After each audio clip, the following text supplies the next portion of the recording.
Hi everyone, in this video we will compare GNOME Shell and KDE Plasma.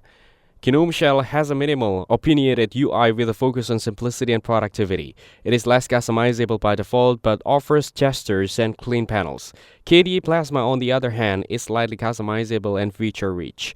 You can tweak almost everything, and the desktop can be made to look like Windows, Mac OS, or something completely unique.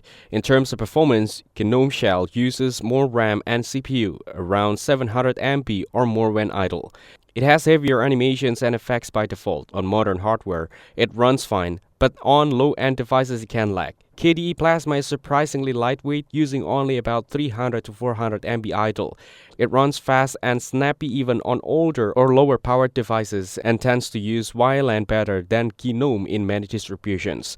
Regarding customizations, GNOME Shells relies on extensions, but this can break with updates. It offers some tweaks but remains opinionated, and the extension ecosystem isn't as stable in 2026. KDE Plasma, in contrast, lets you configure nearly everything. Dock position, animations, widgets, and themes all are deeply customizable, given better out-of-the-box control.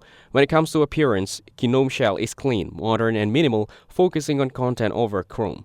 The activities overview is excellent for multitasking. KDE Plasma gives a classic desktop feel with modern polish.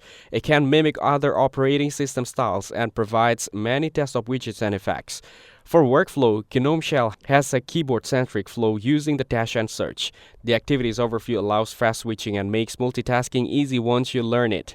KDE Plasma uses a standard taskbar, menu, and desktop workflow. It also has activities, virtual desktops, and advanced Windows tiling for power users.